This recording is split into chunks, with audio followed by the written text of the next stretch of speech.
باللہ من الشیطان الرجیم بسم اللہ الرحمن الرحیم ولا تتمنوا ما فضل اللہ به بعضکم على بعض للرجال نصیب مما اکتسبوا وللنساء نصیب مما اکتسبن واسألوا اللہ من فضلہ ان اللہ کان بكل شیء علیما وَلِكُلٍّ جَعَلْنَا مَوَالِيَ مِمَّا تَرَكَ الْوَالِدَانِ وَالْأَقْرَبُونَ وَالَّذِينَ عَقَدَتْ أَيْمَانُكُمْ فَآتُوهُمْ نَصِيبَهُمْ إِنَّ اللَّهَ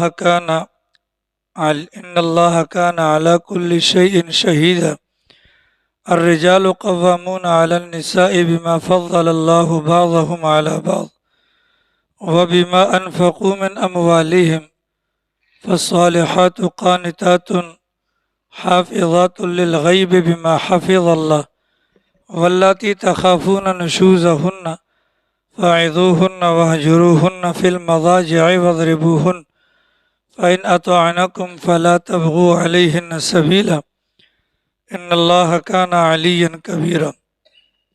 سورۃ النساء مدینہ منورہ کے اندر نازل ہونے والی اس مبارک سورت کی آیت نمبر 32-33 اور آیت نمبر 34 کی آپ حضرات کے سامنے تلاوت کی گئی، اور ماقبل والے دروس کے اندر یہ بات آپ کے علم میں آ چکی ہے کہ اس مبارک سورت کے اندر اللہ تعالیٰ نے زیادہ تر حقوق العباد کا ذکر فرمایا، اور حقوق العباد کے ضمن میں اللہ تعالیٰ نے ابتدا کے اندر ہی یتیموں اور پھر عورتوں کے معاملات کو بیان فرمایا۔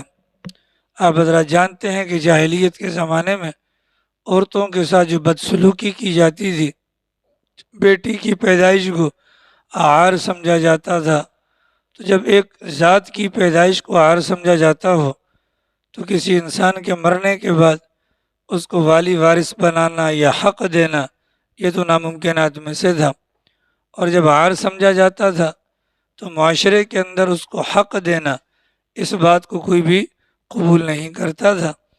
لیکن شریعت مطہرہ نے مرد کی طرح عورت کو بھی ایک حیثیت سے نوازا ہے کہ مرد کا بھی اپنی جگہ مقام ہے، عورت کا بھی اپنی جگہ مقام ہے، اور اس کائنات کے نظام کو چلانے کے لیے مردوں کی بھی ضرورت ہے اور عورتوں کی بھی ضرورت ہے، اور کائنات کے نظام کو چلانے کے لیے مردوں کی ذمہ داریاں الگ ہیں، عورتوں کی ذمہ داریاں الگ ہیں۔ ان باتوں کو مختلف پیراہے کے اندر بیان کرنے کے بعد اب یہ جو آگے والی آیات مبارکہ آپ حضرات کے سامنے تلاوت کی گئی ہیں، اس کا جو خلاصہ یا اس کا جو شان نزول یا ان آیات مبارکہ کے نازل ہونے کا جو سبب بیان کیا جاتا ہے وہ یہ ہے کہ اللہ کے نبی علیہ السلام کی ازواج مطہرات میں سے ایک زوجہ مکرمہ ہے سیدہ ام سلمہ رضی اللہ عنہ۔ آپ حضرات نے سیرت کے دروس کے اندر ان کے حالات وغیرہ سنے ہوں گے۔ ام سلمہ رضی اللہ عنہ کا جو پہلا نکاح تھا ان کا نام تھا عبداللہ ابن زمعہ رضی اللہ تعالی عنہ۔ مکہ مکرمہ کے اندر یہ میاں بیوی دونوں مسلمان ہو گئے تھے، اور عبداللہ ابن زمعہ یہ وہ ہیں کہ جنہوں نے رسول اکرم صلی اللہ علیہ وسلم کے ساتھ دودھ بھی پیا ہے، تو گویا کہ پیغمبر کے رضائی بھائی ہو گئے۔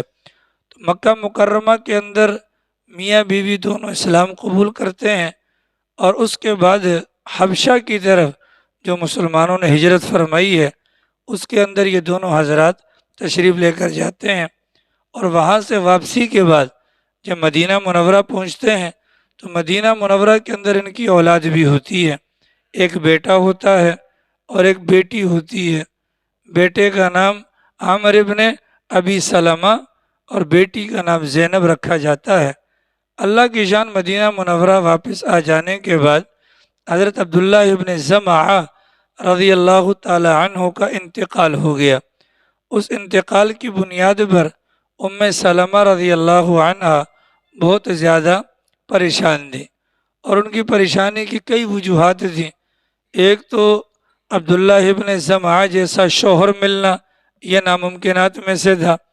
ان دونوں کی محبت کے اور تعلق کے چرچے باقاعدہ لوگ مثالیں دیتے تھے کہ جوڑا ہو تو ایسا ہو، اس قسم کا ان کا تعلق تھا۔ اوپر سے خاوند کا انتقال ہو گیا اور دو بچے بھی گھر پر موجود ہیں، تو مالی اعتبار سے بھی ایک انسان کو پریشانی ہوتی ہے۔ اللہ کے نبی علیہ السلام کے سامنے یہ سارے حالات بھی تھے، اور مکہ مکرمہ اور پھر حبشہ کی طرف ہجرت، ان کی جو قربانیاں تھیں وہ بھی اللہ کے نبی کے علم میں تھیں۔ اس بنیاد پر اللہ کے نبی علیہ السلام نے اس پریشانی کے عالم میں سلمہ رضی اللہ عنہ کی یہاں نکاح کا پیغام بھجوایا۔ سلمہ رضی اللہ عنہ کے پاس جب اللہ کے نبی کی جانب سے پیغام نکاح پہنچا، بڑی خوش ہوئیں اور انہوں نے کہا سرکار مجھے اس پر کوئی اعتراض نہیں ہے، اور میرے لیے تو سعادت اور خوشی کی بات ہے کہ اگر آپ کے نکاح میں آ جاؤں، لیکن پریشانی یہ ہے کہ میرے یہاں پر دو بچے بھی ہیں، ایک میری بیٹی ہے اور ایک میرا بیٹا ہے، اگر میں نکاح کر لوں گی آپ کے ساتھ تو میرے بچوں کا کیا بنے گا؟ اللہ کے نبی علیہ السلام نے جو جواب ارشاد فرمایا اس کا مفہوم یہی بنتا ہے کہ آپ سے جو نکاح کرنے کی غرض ہے وہ یہی ہے کہ بچوں کا ایک سہارا بن جائے گا۔ یعنی دنیاوی اعتبار سے اگر دیکھا جائے تو ایک سبب ہوتا ہے اور ایک مسبب الاسباب ہوتا ہے، تو سبب کے درجے میں انسان کے گھر کا کوئی بڑا ہوگا اور مسبب الاسباب اللہ کی ذات ہوگی۔ جب یہ بچے ہمارے گھر پر آئیں گے تو روزی تو اللہ نے دینی ہے، لیکن سبب اللہ کی ذات مجھے بنا دیں گے۔ چنانچہ اس بنیاد پر سلمہ رضی اللہ تعالی عنہ سے نکاح کیا گیا۔ چنانچہ سلمہ رضی اللہ عنہ جب یہ پیغمبر کے پاس جاتی ہیں تو دونوں بچے بھی پیغمبر کے پاس چلے جاتے ہیں، اور پھر پیغمبر کے زیر سایہ رہ کر وہ بچے بڑے بھی ہوتے ہیں۔ اللہ تعالیٰ روزی تو دیتے ہیں لیکن نبی پاک علیہ السلام کے وسیلے سے روزی دیتے ہیں، کیونکہ یہ بات تو یقینی ہے روزی باپ تو نہیں دیتا، روزی خاندان والے تو نہیں دیتے، روزی کون دیتا ہے؟ روزی تو اللہ دیتا ہے۔ لہذا جب روزی اللہ کی ذات دیتی ہے تو سبب کے درجے میں اللہ کے نبی علیہ السلام کو اللہ تعالیٰ نے منتخب فرما لیا۔ سلمہ رضی اللہ عنہ اس زمانے کے اندر عورتوں کے اندر سب سے زیادہ عقل مند سمجھی جاتی تھیں۔ اللہ تعالیٰ نے سلمہ رضی اللہ عنہ کو یہ ملکہ دیا تھا، کہیں پر بات بگڑ جائے ان کو ساتھ لے جاتے تھے تو بگڑی ہوئی بات کو سیدھا کرنے کا اللہ نے ان کو ملکہ دیا تھا۔ سلیقہ مند خاتون تھیں، اور اس زمانے کے اندر ان کو افقہ النساء یعنی عورتوں میں سے سب سے زیادہ سمجھدار عورت کہا جاتا تھا۔ ایک موقع پر یہ اپنے گھر پر موجود تھیں تو چند خواتین جو محلے کی تھیں سلمہ کے پاس آئیں۔ ظاہر ہے کہ وہ خواتین مسلمان ہوں گی، اس لیے کہ آگے جو بات انہوں نے پوچھی ہے وہ مسلمانوں والی ہی بات پوچھی ہے۔ چنانچہ یہ خواتین آتی ہیں سلمہ کے پاس اور آ کر کہتی ہیں کہ مردوں کے تو مزے ہو گئے۔ کیا کہا؟ مردوں کے تو مزے ہو گئے، کہ مردوں نے تو ثواب لوٹ لیے، اس لیے کہ جتنے بھی نیکی کے کام ہیں وہ تو سارے کے سارے مرد کر جاتے ہیں۔ جہاد پر جانا ہو تو مرد جائے گا، اذان دینی ہے تو مرد دے گا، امامت کرنی ہے تو مرد کرے گا، دین کے جتنے بھی کام ہیں وہ سارے کے سارے مردوں نے لے لیے۔ جب مردوں نے سارے کے سارے کام لے لیے تو ان اعمال پر جو ثواب ملنا ہے وہ مردوں کا مقدر بنے گا، اور ہم جو عورتیں ہیں عورتوں کے لیے نہ تو جہاد ہے، نہ ہی اذان ہے، اور نہ ہی امامت وغیرہ، تو نتیجہ کیا ہوگا؟ نتیجہ یہی ہوگا مردوں کے مقابلے میں ہم محروم ہو جائیں گے۔ کیا ہی اچھا ہوتا اگر ہم بھی مرد ہوتے، اللہ کے راستے میں جہاد کرتے یا دین کے باقی جتنے بھی کام ہیں ان کاموں کے اندر حصہ لیتے۔ یہ پریشانی کا اظہار کیا۔ سلمہ رضی اللہ عنہ نے فرمایا کہ میں جا کر اللہ کے نبی سے معلوم کرتی ہوں اور پھر آپ حضرات کو آ کر جواب دیتی ہوں۔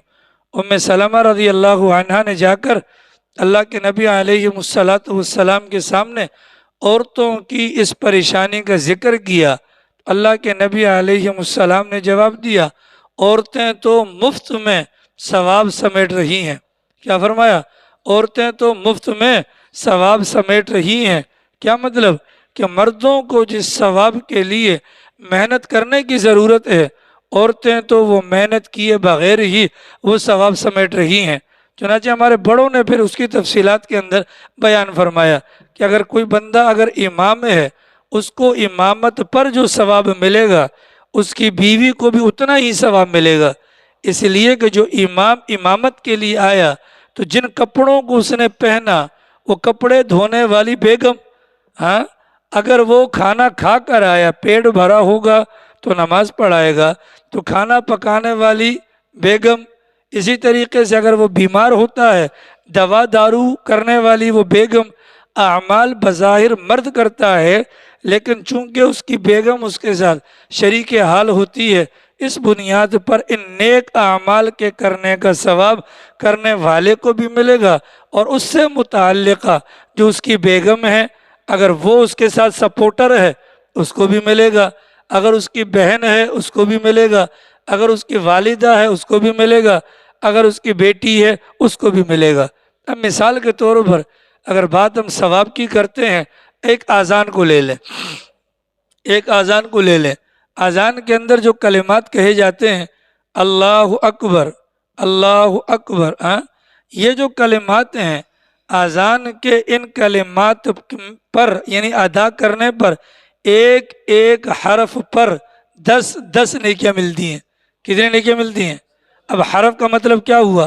اللہ اکبر میں الف لام لام پھر الف اور پھر ہا، گویا کہ اللہ اکبر کہنے پر 50 نیکیاں ملیں گی کس کو؟ مؤذن صاحب کو۔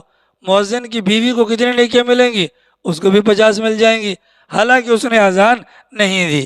چنانچہ کتابوں کے اندر آتا ہے اگر اذان کے کلمات کو آہستہ آواز میں کہا جائے ایک حرف پر اللہ تعالیٰ 10 نیکیاں دیتے ہیں، اور اگر اذان کے کلمات کو بآواز بلند کہا جائے ایک حرف پر 90 نیکیاں اللہ کی ذات عطا فرماتی ہے۔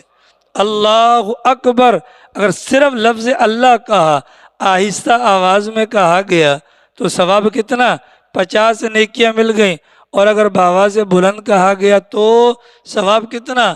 یعنی 5 کو 90 سے اگر تقسیم اپنا ضرب دیں تو 9 پنجے 45، 450 نیکیاں جو مؤذن کو ملتی ہیں وہ نیکیاں اس کی بیگم کو بھی مل جائیں گی، وہ نیکیاں اس کی بیگم کو بھی مل جائیں گی۔ اس بنیاد پر فرمایا گیا کہ حدیث پاک کا جو حکم ہے کہ جو بندہ اذان دے اقامت بھی وہی کہے، جو بندہ اذان دے اقامت بھی وہی کہے، اس لیے کہ اذان کے کلمات پر جو اجر و ثواب ہے اقامت کے کلمات پر بھی وہی اجر و ثواب ہے۔ لیکن اگر مؤذن اذان دینے کے بعد کسی اور کو کہہ دیتا ہے کہ آپ اقامت کہہ دیں تو مؤذن کی اجازت سے دوسرا بندہ اقامت کہہ سکتا ہے۔ آ رہی سمجھ میں؟ تو یہ ثواب کون کما رہا ہے؟ مؤذن صاحب۔ لیکن اس ثواب کے اندر جو برابر کی شریک ہے وہ تمام وہ عورتیں جو اس کی متعلقات میں سے ہیں، بھلے وہ ماں کی صورت میں ہو، بہن کی صورت میں ہو، بیوی کی صورت میں ہو یا بیٹی کی صورت میں ہو۔ پھر مؤذن کی گردن لمبی ہوگی قیامت والے دن، کس بنیاد پر؟ اس عمل کی بنیاد پر۔ لیکن اس عمل پر کھڑا کرنے کے لیے جن خواتین کا پس پردہ کردار رہا ہے اللہ تعالیٰ قیامت والے دن ان عورتوں کو وہاں پر محروم نہیں کرے گا۔ یہ فضائل جب جا کر بتلائیں گے اگر رمضان آنے کو ہے، آپ کے علاقے کے اندر گیس نہیں ہے، آپ کے علاقے کے اندر گیس نہیں ہے اور بجلی بھی نہیں ہوتی سحر و افطار کے موقع پر، اس موقع پر عورتوں کی جو پریشانی ہے وہ صرف رب جانتا ہے یا وہ عورتیں جانتی ہیں؟ ہمارے سامنے تو دسترخوان لگتا ہے نا، طرح طرح کی مرغن غذائیں ہوتی ہیں، ہم نخرے کرتے ہیں نمک کم ہو گیا، حالانکہ جتنا لمبا روزہ میرا ہے اتنا لمبا روزہ میری بیوی کا بھی ہے، ایسا تو نہیں ہے، ٹھیک ہے؟ اگر روزہ رکھ کر مجھے پریشانی ہے تو میری بیوی کو زیادہ پریشانی ہے، اس لیے کہ اس کے ساتھ ہماری چھوٹی چھوٹی دمیں بھی لگی ہوئی ہیں جو ہمارے بچوں کی صورت میں ہیں، وہ روزہ رکھ کر صفائی بھی کرے گی، وہ برتن بھی دھوئے گی۔ اگر یہ فضائل اگر ان کو سنا دیے جائیں جا کر، اگر یہ فضائل اگر جا کر ان کو سنا دیے جائیں، ان کا دل چوڑا ہو جائے گا، پھر وہ ان اعمال کو سر انجام دیتے ہوئے بددلی کا مظاہرہ نہیں کریں گی، ٹھیک ہے؟ عورتیں لالچی ہوتی ہیں، اگر ان کو ترغیبات دی جائے نا بہت جلدی وہ لے لیتی ہیں۔ حضرت شیخ الحدیث صاحب رحمۃ اللہ علیہ اپنے زمانے کی عورتوں کے بارے میں کہتے ہیں کہ ہمارے زمانے کی جو عورتیں تھیں آٹا گوندتی تھیں تو وضو کر کے گوندتی تھیں، ٹھیک ہے۔ اس زمانے کی عورتیں اگر بچے کو دودھ پلانا ہوتا تھا تو وضو کر کے بچے کو دودھ پلایا کرتی تھیں۔ پھر اس کا نتیجہ کتنا اچھا ہوا کہ نہیں ہوا؟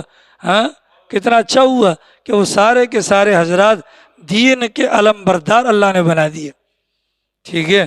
پیر فضل علی قریشی صاحب رحمۃ اللہ علیہ کے حوالے سے آتا ہے ایک موقع پر خانقاہ کے اندر اجتماع تھا، تو خانقاہوں میں لنگر شنگر چلتا ہے، تو کھانے کے موقع پر حضرت والا نے فرمایا میرے پیارو، حضرت والا نے فرمایا میرے پیارو، یہ جو کھانا آپ کھانے لگے ہیں نا، اس روٹی کے پیچھے جو گندم ہے، اس گندم کو بونے سے پہلے اس زمین کو نرم کرنے کے لیے ہل چلانے والا جب ہل چلانے کے لیے آیا اس نے وضو کیا تھا، پھر جس نے دانہ ڈالا اس نے بھی وضو کیا تھا، پھر جس نے کھاد ڈالی پانی ڈالا اس نے بھی وضو کیا تھا، اور جو روزانہ کی بنیاد پر اس کو پانی دیتا رہا وہ بھی باوضو ہوتا تھا، جس نے فصل کو کاٹا وہ بھی باوضو تھا، جس نے گندم کو پیسا وہ بھی باوضو تھا، جس نے آٹا گوندا وہ بھی باوضو تھا، جس نے آٹا پکایا وہ بھی باوضو تھا۔ کیا ہی اچھا ہو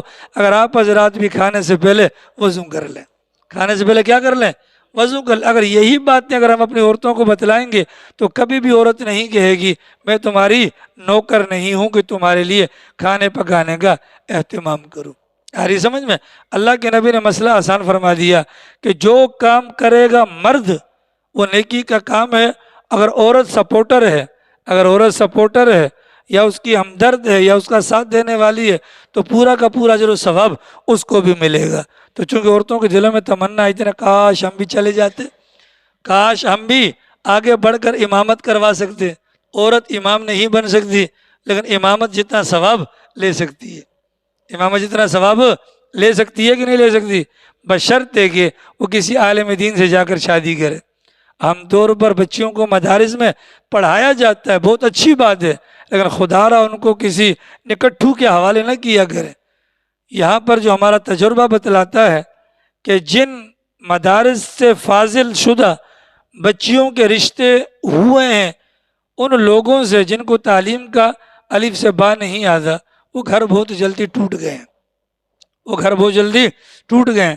اس بنیاد پر اگر ہماری خواتین ثواب کمانا چاہتی ہیں، الحمدللہ ہمارے نمازی حضرات ہیں نا، ان نمازیوں کی اگر وہ خدمت کریں گی ان کی نمازوں پر ان کو 27 گنا ملے گا، اس ثواب کے اندر بھی ان کا حصہ بن جائے گا۔ تو گھر جا کر بیگم کو یہ بات بتائیں گے تو ان کا سینہ چوڑا ہوگا کہ نہیں ہوگا؟ بولو ہاں، ہوتا ہے کہ نہیں؟ یہ بھکاری گھر گھر پر کیوں مانگتے ہیں؟ ان کو پتہ ہے گھروں پر مرد نہیں ہوتے، عورتیں ہوتی ہیں، اور ان کے پاس ٹرک ہوتی ہے کیا؟ اللہ تجھے بچوں کی خوشیاں دکھائے، اللہ تیرے بیٹے کو 4 چاند لگائے، اللہ تمہاری اولاد کو یوں کرے۔ عورت کے لیے اس کی اولاد وہ سب سے بڑی نعمت ہے، اس بات پر وہ فوراً جو ہے نا دل چھوٹا کر دیتی ہے اور جا کر دیتی ہے 2-4 دعائیں اور دے دو۔ ایسا ہوتا ہے کہ نہیں ہوتا؟ ٹھیک ہے، اگر آپ ان کو سمجھائیں گی کہ الحمدللہ ہم اعمال کر رہے ہیں، اس میں تمہیں پورا پورا ثواب ملے گا، تو اللہ کی ذات سے امید ہے کہ جو جتنے بھی ٹھگ مافیا ہے اس کے ہاتھوں ہماری بیگمات ٹھگی نہیں جائیں گی۔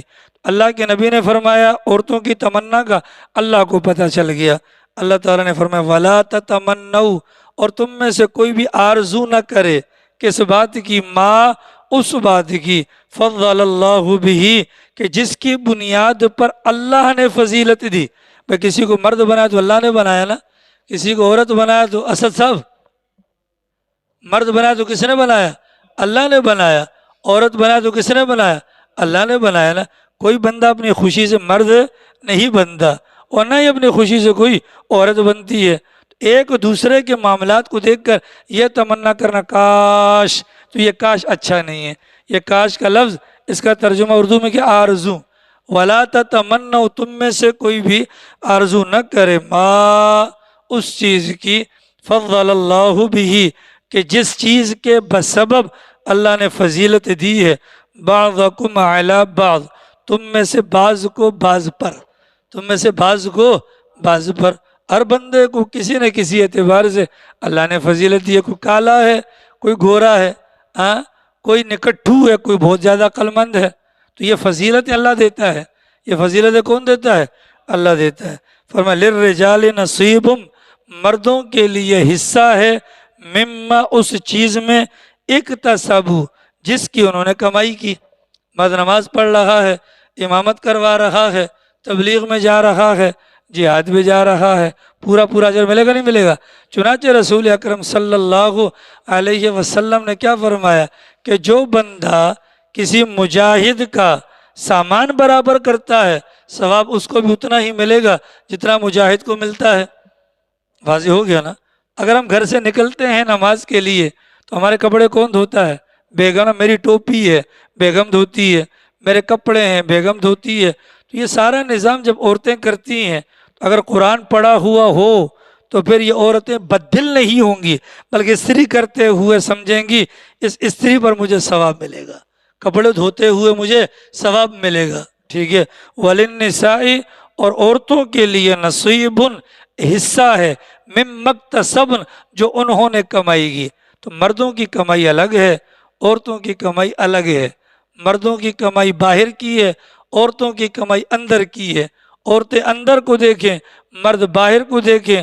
عورتوں کو اندر کی کمائی پر وہی ملے گا جو مردوں کو باہر کی کمائی پر ملے گا۔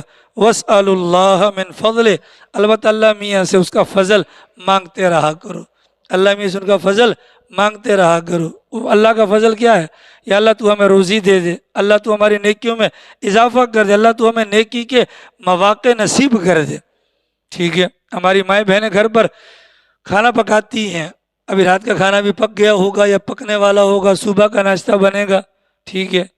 اگر فقط یہ نیت کر لیں، اس نیت سے ایک پیالہ پانی زیادہ ڈال دیں کہ ممکن ہے کوئی مہمان آ جائے، بھلے مہمان آئے یا نہ آئے، اس عورت کو اس نیت کی بنیاد پر مہمان کے اکرام کا ثواب اللہ کی ذات دے دیں گے۔ اگر یہ بات گھر والوں کو بتلائی جائے تو بتلائیے، کیا وہ نہیں کمائیں گی؟ ہم گھر پر جا کر کیا کرتے ہیں؟ ریموٹ اٹھا کر یا موبائل پکڑ کر ساری کام نہیں۔ اللہ کے بندے عورتوں کو بتلائیں، اگر چاہتے ہیں کہ یہ عورتیں ہمارے ساتھ جنت میں ہوں، اور اگر ان سے اتنا موڈ خراب ہے تو پھر بھلے ان کو جہنم کے اندر جانے دیں۔ آ رہی سمجھ میں؟ وَاسْأَلُوا اللَّهَ مِنْ فَضْلِهِ إِنَّ اللَّهَ كَانَ بِكُلِّ شَيْءٍ عَلِيمًا، اللہ کی ذات ہر چیز کو جانتی ہے۔ مطلب اللہ میاں کو پتہ ہے، تمہارے دل میں بھی ہے کہ یار کاش اگر مجھے بھی موقع مل جاتا میں یہ کام کر لیتا، لیکن میں عورت ہوں، کر نہیں سکتی۔ اللہ جانتے ہیں۔ وَلِكُلٍّ جَعَلْنَا مَوَالِيَ، اللہ فرماتے ہیں ہم نے ہر ایک کے لیے والی وارث بنا دیے ہیں۔ کیا مطلب؟ بھلے وہ مرد ہو یا بھلے وہ عورت ہو، بھلے وہ مرد ہو یا بھلے وہ عورت ہو، ہر ایک کے لیے والی وارث ہم نے بنا دیے ہیں۔ مما اس چیز میں سے ترک الوالدان والاقربون جو اس کے والدین چھوڑ کر جائیں یا اس کے رشتہ دار چھوڑ کر جائیں۔ وہی میراث کا مسئلہ آ گیا۔ کتابوں کے اندر ملتا ہے کہ اگر مرنے والے کی ملکیت میں سوئی اور اس کے پیچھے دھاگا جو لگا ہوتا ہے، معمولی سی چیز ہے، اگر یہ بھی ہے نا اس کو بھی باقاعدہ ترکے کے اندر شامل کیا جائے گا۔ اتنی معمولی چیزیں ہم تو کہتے ہیں خیر ہے جی، موبائل فون ابا کا ہم رکھ لیں گے، جوتے ہم رکھ لیں گے، اور ابا کے جو جوڑے ہیں نا وہ امام صاحب کو دے دیں گے۔ بھلے ابا نے کبھی مسجد کا منہ نہ دیکھا ہو، اور ابا کی چپل اگر وہ اچھے والے برانڈڈ چپل ہے وہ کبھی بھی نہیں دیتے ہیں۔ ابا کی ٹوپیاں وہ پرانی ہوتی ہیں وہ دے دیتے ہیں۔ تو یہ چیزیں دینے کی اجازت ہے، حرام ہے یہ چیزیں کیا ہیں؟ ساری کی ساری باقاعدہ ان کے اندر وراثت لگتی ہے۔ میں نے آپ کو بتلایا تھا غالباً کہ مردے کے جو کپڑے اتارے جاتے ہیں، جہاں تک کپڑا ثابت اتر سکتا ہو اتارا جائے گا، اگر ثابت اتارنا ممکن نہ ہو اس کے بعد اس کو کاٹا جائے گا۔ ٹھیک ہے؟ اور جو کپڑے اس کے بدن سے اتار دیے گئے اس کو بھی ورثے کے اندر شامل کیا جائے گا، صدقہ کرنا اس کو بھی جائز نہیں ہے۔ لوگ کیا کہتے ہیں ہم مردوں کے کپڑے کیسے پہنیں گے؟ دو یار مولانا کو دو۔ تو بھیا مردوں کے کپڑے کیا ہو گیا؟ ابا کی روح اندر سے نکلی ہے، کپڑوں کے اندر سے نہیں، جسم کے اندر سے نکلی ہے۔ روح کہاں سے نکلی ہے؟ جسم کے اندر سے نکلی ہے۔ اس جسم کو تو تم چومتے ہو، چاٹتے ہو، پپیاں کرتے ہو، اٹھا کر لے کر جاتے ہو، کپڑوں کو سے کیا تعلق؟ ٹھیک ہے؟ تو وہ کپڑے کس کے ہوتے ہیں؟ ورثاء کے ہوتے ہیں۔ کس کے ہوتے ہیں؟ ورثاء کے ہوتے ہیں۔ والذین عقدت ایمانکم، جاہلیت کے زمانے کے اندر بھی یہ ہوتا تھا اور ابتدائی اسلام کے اندر بھی یہ ہوتا تھا۔ جاہلیت کے زمانے میں دو بندوں کا آپس میں اتنا گہرا تعلق قائم ہو جاتا تھا کہ وہ دونوں ایک دوسرے کے سامنے قسم کھاتے تھے، اللہ کی قسم تو میرا بھائی ہے، دوسرا بھی کہتا اللہ کی قسم تو میرا بھائی ہے۔ اس بات کو کہنے کے بعد ان دونوں میں سے جو بندہ بھی کہیں پر پھنستا تھا دوسرا اس کی امداد کرتا تھا، ان دونوں میں سے کوئی مر جاتا تھا تو دوسرا جو زندہ ہوتا تھا مرنے والے کے مال میں سے اس کو چھٹا حصہ دیا جاتا تھا، اتنا گہرا تعلق تھا۔ اسلام کا زمانہ آیا، مدینہ منورہ کے اندر اللہ کے نبی علیہ السلام نے ایک مہاجر اور ایک انصاری کے درمیان جو رشتہ قائم کروایا تھا، اس موقع پر بھی یہ حکم جاری تھا، اگر کوئی مہاجر یا انصار میں سے کوئی مرتا تو مرنے والے کی میراث میں اس کو بھی حصہ دیا جاتا تھا، لیکن آگے چل کر یہ حکم منسوخ کر دیا گیا کہ میراث کا وہی حکم ہوگا جو ماقبل میں بیان کر دیا گیا۔ البتہ ہمارے بڑے فرماتے ہیں اگر کوئی کافر کسی مسلمان کے ہاتھ پر کلمہ پڑھ کر مسلمان ہو جائے، اگر کوئی کافر کسی مسلمان کے ہاتھ پر کلمہ پڑھ کر مسلمان ہو جائے، اس مسلمان ہونے والے کا کوئی بھی رشتہ دار مسلمان نہ ہو، اس مسلمان ہونے والے کے پاس اگر مال موجود ہے اور یہ مسلمان ہونے والا اگر مر جاتا ہے تو جس کے ہاتھ پر یہ مسلمان ہوا تھا اس مرنے والے کی میراث یا اس کی جتنی بھی جائیداد ترکہ وہ سارا اس بندے کو ملے گا جس کے ہاتھ پر یہ مسلمان ہوا تھا۔ ٹھیک ہے، والذین، اور وہ لوگ عقدت ایمانکم، کہ جن کے ساتھ تمہاری قسموں کی گٹھان لگی ہوئی ہے، فآتوہم نصیبہم، ان کو ان کا حصہ دے دو، ان کو ان کا حصہ دے دو۔ ان اللہ کان علی کل شیء شہیدا، بلا شبہ اللہ کی ذات ہر بات پر گواہ ہے۔ الرجال قوامون علی النساء، اللہ نے مردوں کو عورتوں پر حاکم بنایا، اللہ نے مردوں کو عورتوں پر حاکم بنایا۔ وجہ کیا ہے؟ بما فضل اللہ، اس سبب سے کہ اللہ نے مردوں کو عورتوں پر فضیلت دی ہے۔ اللہ نے مردوں کو عورتوں پر، اللہ کے نبی علیہ السلام کو پتہ چلا کہ کسریٰ کے لوگوں نے اپنے بادشاہ کے مرنے کے بعد اس کی بیٹی کو اپنا سربراہ بنا لیا۔ اللہ کے نبی نے فرمایا وہ قوم کبھی بھی کامیاب نہیں ہو سکتی جنہوں نے کسی عورت کو اپنا بڑا بنا دیا ہو۔ ٹھیک ہے، اگر پورے ملک کی بات ہے تو وہ پورے ملک والی بات ہے، اور اگر گھر کا نظام بھی اگر عورتوں کے سپرد کیا جائے گا، عورت کو گھر کا بڑا بنایا جائے گا تو وہی والی وعید یہاں پر بھی آئے گی۔ ٹھیک ہے، الرجال، اللہ نے مردوں کو قوام بنایا۔ کیا بنایا؟ قوام، یعنی حاکم بنایا۔ وجہ کیا ہے؟ اللہ نے مرد کو عورت پر فضیلت دی ہے۔ بعضهم علی بعض وبما انفقوا، حاکم بنانے کی دوسری وجہ کہ مرد عورت پر خرچ کرتا ہے اپنے مال میں سے، اپنے مال میں سے خرچ کرنے والا کون ہوگا؟ وہ حاکم بنے گا، اور اگر بیوی خرچ کرے گی تو پھر بیوی بڑی بن جائے گی۔ اللہ نے مرد کی ذمہ داری لگائی ہے کیونکہ مرد پر عورت کا نان نفقہ واجب ہے، عورت پر مرد کا نفقہ واجب نہیں ہے۔ آگے سمجھ میں تھوڑی ترتیب سیدھی کر لیں۔ اسی پر میں نے آپ کو پہلے بھی ایک واقعہ ایک مرتبہ سنایا تھا، شاید آپ کو یاد ہو۔ یہاں کراچی کے اندر بنوری ٹون میں مفتی نظام الدین صاحب شامزئی رحمۃ اللہ علیہ ہوا کرتے تھے، بہت بڑے عالم تھے چوٹی کے، جن کو شہید کیا گیا۔ وہ فرماتے تھے کہ غربت کا دور تھا، میں گاؤں گیا ہوا تھا تو میرے والد صاحب نے مجھے کہا کہ پڑوس میں جاؤ اور دروازہ بجا کر کہو کہ اگر چارپائی ہے تو ایک چارپائی دے دے۔ تو مفتی صاحب فرماتے ہیں کہ میں گیا اور میں نے دروازہ بجا کر کہا کہ جی ہمارے گھر پر چارپائی کی ضرورت ہے، اگر چارپائی دے دیں۔ اندر سے جو بندہ نکلا، نوجوان جو نکلا، اس نے کہا ہمارے گھر پر کل 2 چارپائیاں ہیں، ہمارے گھر پر کل 2 چارپائیاں ہیں، ایک پر میں اور میری ماں سوتے ہیں اور دوسرے پر میرا ابا اور میری بیوی سوتے ہیں۔ ٹھیک ہے، تو مفتی صاحب کہتے ہیں کہ میں نے اس سے کہا کہ بھلے ہمیں چارپائی نہ دو پر اپنی ترتیب ٹھیک کر لو، چارپائی ہمیں بھلے نہ دو پر اپنی ترتیب ٹھیک کر لو۔ تو یہ معاملات ہیں کہ گھر کا جو نظام ہے اس کے اندر جو ترتیب اللہ نے قائم کی ہے ترتیب وہی ہے۔ ترتیب کیا ہے کہ مرد بڑا ہوگا عورت چھوٹی ہوگی، مرد بڑا ہوگا۔ آج کل وہ کلپ چل رہا ہے نا، وہ داڑھی والا گاڑی کے اندر جو عورتوں کے بارے میں کہتا ہے، ہاں تو عورتوں کی حکمرانی پر اسے بڑا اچھا وہ کیا ہے کہ اگر کسائی سے گائے بھی کٹوانی ہے تو مرد اپنی رائے وہاں بھی قائم نہیں کر سکتا، بیوی سے پوچھتا ہے کہاں پر کٹواؤں جی، پھر حصے بنانے ہیں، پھر کیسے بنانے ہیں، پہلے کس کو دینا ہے، اتنی باتیں بیویوں سے نہ پوچھی جائیں، پھر یہ مائیں بن جاتی ہیں۔ ٹھیک ہے، آگے والی آیت کے آگے آ رہا ہے انشاءاللہ کہ عورتوں کے ساتھ کیا کرنا ہے۔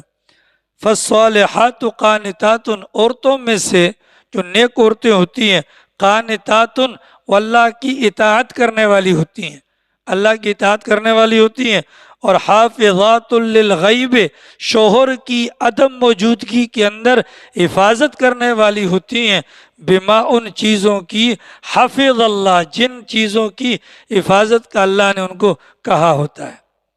اس سے یہ بھی پتہ چلا کہ مرد اگر گھر پر نہیں ہے، مرد اگر گھر پر نہیں ہے، باہر بھکاری آ جاتا ہے اور عورت کے پاس اپنا ذاتی پیسہ نہیں ہے تو شوہر کے مال میں سے وہ صدقہ بھی نہیں کر سکتی، آ رہی ہے۔ اور ہمارے یہاں تو ماشاءاللہ عجیب ڈرامے ہیں کہ وہ بیگم کا بھائی آ جاتے ہیں، سالے جس کو بولتے ہیں، آتے ہیں تو وہ جیجا جی کی الماریوں سے جو پسند آئے نکال کے لے جاتے ہیں۔ تو یہ عورتیں تمہیں پر نیک نہیں ہیں، عورتیں تمہیں پر نیک نہیں ہیں، کوئی پرفیوم پڑا ہو، کچھ بھی پڑا ہو، وہ سالہ آدھا گھر والا ہوتا ہے، الماریاں کھول کر جو پسند آئے وہ لے کر چلا جاتا ہے۔ اور بیگم سے پوچھو خیر ہے کیا ہو، اللہ اور دے گا، ان کو اللہ نے ان کو بھگوان دیتا ہے۔ یہ عورتیں نیک نہیں ہیں، یہ ظالم ہیں، یہ چور ہیں، یہ چور۔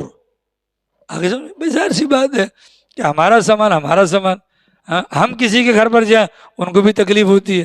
اللہ نے فرمایا شوہر کی عدم موجودگی کے اندر ان چیزوں کی حفاظت کرنا جن چیزوں کی حفاظت کی ذمہ داری۔ دیکھو گھر پہ بیٹھ کے کھانا ہم سب کو اچھا لگتا ہے، صبح سے شام ہم گھر سے کیوں باہر نکلتے ہیں؟ 2-4 روپے لے کر آئیں، بیوی بچوں کو کھلائیں نا، یہی مقصد ہوتا ہے۔ اس مقصد کی خاطر ہم گالیاں بھی سنیں، مال پانی کما کر گھر لے کر جائیں، تو یہ اگر اللہ نے ہماری ذمہ داری لگائی تو اللہ نے عورتوں کی ذمہ داری لگائی، یہ تمہارا خاوند گھر پر نہیں ہے، اس کی چیزوں کی حفاظت کرنا یہ تمہاری ذمہ داری ہے۔ یہ کیا ہے؟ یہ تمہاری ذمہ داری ہے۔ اگر یہ باتیں گھر پر بتلائی جائیں تو انشاءاللہ آئندہ نہ سالہ آئے گا اور نہ ہی آپ کی چیزوں پر اس کے منہ سے رال ٹپکیں گے۔ آری سمجھ میں شمسو؟ حضرات علماء کرام گہری گہری نیند کے اندر ہیں ماشاءاللہ۔ واللاتی، اور وہ خواتین اور وہ خواتین، تخافون، جن کے بارے میں تم ڈرتے ہو، خوف رکھتے ہو، نشوزہن، کہ یہ کون ہے؟ نافرمان ہیں، ضدی ہیں، اڑیل ہیں، ضدی ہیں، اڑیل ہیں۔ ٹھیک ہے، ایک بات یاد رکھیے گا، برا مت بنائیے گا، بہن بیٹی کی شادی کرنی ہو نا، گھر سے بہت دور دیا کرے رشتے۔ بہن بیٹی کی شادی کرنے کے بعد اگر گھر بسانے کا ارادہ ہے تو مشرق اور مغرب کا فاصلہ ہوگا، انشاءاللہ گھر آباد ہوگا۔ نمبر 1۔ نمبر 2، جن خواتین کی شادیاں ہوتی ہیں، خدا کی قسم جو عورت اپنے شوہر کی خاطر اپنا خاندان چھوڑ کے آئی ہوتی ہے، وہ اپنا گھر برباد نہیں کرنا چاہتی۔ اس کا گھر جو برباد کرتے ہیں اس کے ماں باپ بہن بھائی کرتے ہیں، اس کے پیچھے ہر وقت کے فون، اس کے معاملات کو ڈسکس کرنا، عورت تو کم عقل زیادہ، کب آ رہی ہو، کیا پکایا تم نے آج، کیا کر رہی ہو، یہ باتیں شیئر کی جاتی ہے۔ اس کا نتیجہ کیا ہوتا ہے؟ اس عورت کی طبیعت کے اندر ایک فتور پیدا ہو جاتا ہے، عورت ضدی ہو جاتی ہے، عورت کیا ہو جاتی ہے؟ لہٰذا شادی کے بعد پہلا کام بیوی پر یہ پابندی عائد کی جائے کہ میری اجازت کے بغیر تم نے گھر سے نہیں نکلنا۔ پھر عورت کبھی بھی ضدی بھی نہیں ہوگی، نہ اس کا دماغ خراب ہوگا۔ ہم شروع میں اتنے میٹھے ہو جاتے ہیں کہ بس جی میری ماں کے بعد اگر کوئی ہے تو ہی ہے، اس کے قدموں کے نیچے جنت میری اور تیرے قدموں کے نیچے جنت میرے بچوں کی، تو پھر وہ کیا ہو جاتی ہیں؟ ضدی بن جاتی ہیں۔ ایسی خواتین جن کے بارے میں تمہیں خوف ہو، کس بات کا؟ کس بات کا خوف ہو؟ کس بات کا خوف ہو؟ بولو، نافرمانی کا، ضدی ہونے کا۔ فَعِذُوهُنَّ، اس کو سمجھاؤ پہلے، انسان کی بچی بن، یہ کام نہ کر، انسان کی بچی بن، یہ کام نہ کر۔ اگر وہ مان لیتی ہے ٹھیک ہے، نہیں مانتی وَهْجُرُوهُنَّ، اس کا بستر الگ کر دو، شاید اس کو حیا آ جائے کہ میرا شوہر مجھ سے ناراض ہے، ٹھیک ہے۔ وَضْرِبُوهُنَّ، اگر پھر بھی نہیں مانتی ہے پھر اس کو مارو، لیکن لاتے نہیں، ایسے نہیں مارنی کہ بالکل اس کی ہڈیاں پسلیاں برابر کر دو، ٹھیک ہے، نہیں، مارو۔ مارنے سے مراد یہ ہے بغیر نشان کے۔ فَإِنْ أَطَاعْنَكُمْ، اگر وہ اپنی اصلاح کر لیتی ہیں، وہ ٹھیک ہو جاتی ہیں. کل تک اپنے گھر والوں کی باتوں میں آ کر شوہر کو نکٹھو اور گالی اور پتہ نہیں کیا کیا، اب اللہ نے اگر سے روزہ لگانے کی برکت سے ان کو ہدایت دے دی ہے. فلا تبغوا علیہن سبیلا، اب پرانی باتوں کو تلاش کر کے ان پر خربازی نہ نکالو. ان اللہ کان علیا کبیرا، بلا شبہ اللہ کی ذات بہت بڑی جاننے والی ہے. اللہ تعالیٰ توفیق عمل